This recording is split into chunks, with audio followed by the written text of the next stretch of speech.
We use animal models in our research because we can experiment with new treatments in animals before these treatments are really ready for the clinic.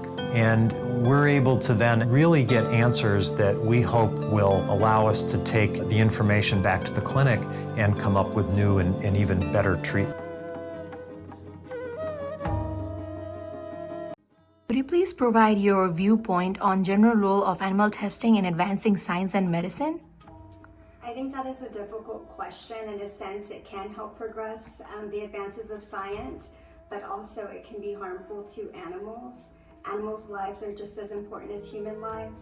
Animals are unable to consent to testing.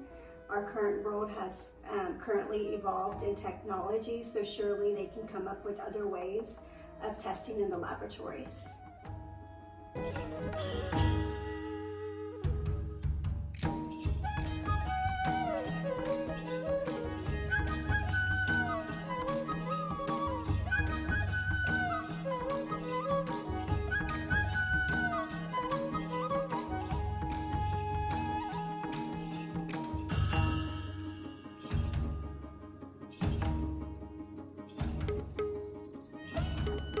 New proof that a staple in American kitchens, grapefruit, can trigger an overdose of popular drugs, a startling headline for millions of Americans.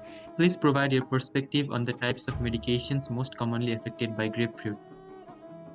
I think there's a pattern here. Medications most commonly affected by grapefruit include statins, calcium channel blockers, immunosuppressants, and certain anxiety medications and anticoagulants.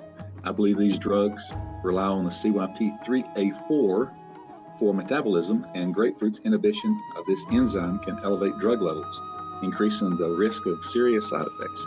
So if you are taking any of these medications, I think you should avoid eating grapefruit.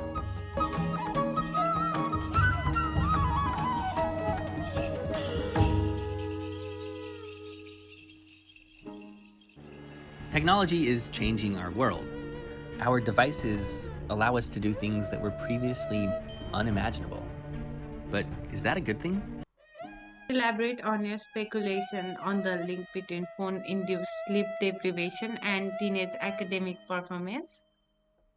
Oh, sure. So, nighttime phone addiction can lead to a sleep deprivation, which can impair teenagers' academic performance. Without significant sleep, they might have difficulty focusing, learning, and coping with stress. Eventually, that can also result in lower grades, missed opportunities.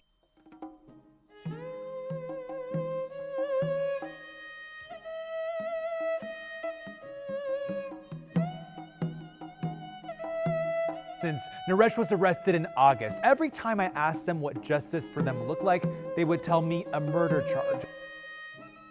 Please provide your viewpoint on how it is possible to eliminate the domestic violence in the family. First and most important thing is to choose the right partner. You have to take as much time as you want, as you have to, I think, to find if the person is correct in terms of his or her emotional intelligence.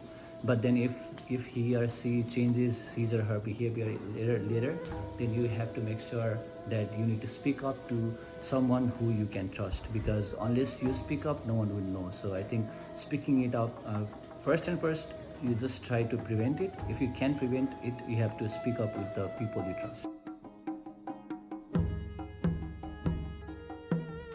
The Shibuya area where hundreds of thousands of people are going and coming, I was so overwhelmed.